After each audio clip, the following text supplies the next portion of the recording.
বৃহত্তর সুন্নি জোটের পক্ষ হতে চট্টগ্রাম-৬ রাউজান সংসদীয় আসনে মোমবাতি প্রতীকের সংসদ সদস্য পদপ্রার্থী অধ্যক্ষ ইলিয়াস নুরী মনোনয়ন ফরম জমা দিয়েছেন। আজ ২৮ ডিসেম্বর রবিবার বিকেলে রাউজান উপজেলা নির্বাচন অফিসার পরান্টু চাকমার নিকট তিনি এই মনোনয়ন ফরম জমা দেন। এ সময় উপস্থিত ছিলেন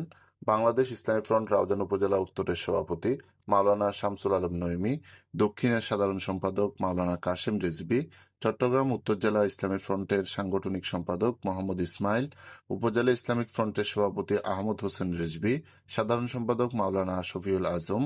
বাংলাদেশ সুপ্রিম পার্টির সাধারণ সম্পাদক মোহাম্মদ আব্দুল কুদ্দুস, প্রধান নির্বাচনী এজেন্ট আমানুল্লাহ আমান, হাসান সওদাগর, মনসুর নেজামী, নেজাম উদ্দিন তৈয়বী, আলমগীর হোসাইন, এরশাদ খন্দকার, তসলিম উদ্দিন বাদশাহ, এম এ রায়হান, সাইফুল ইসলাম নেজামী, রবিউল হোসেন সুমন, মোর্শেদ রেজা কাদেরী,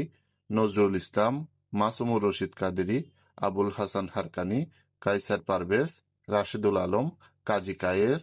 তাজুল ইসলাম আসিফ, মোহাম্মদ শওকত আলী, মোহাম্মদ আশরাফুল, রবিউল ইসলাম, রবিউল হোসাইন, ইয়াসিন আরফাত, মোহাম্মদ ফারহান উদ্দিন সহ এ সময় তার সাথে উপস্থিত ছিলেন বৃহত্তর সুন্নি জোটের শরিক দল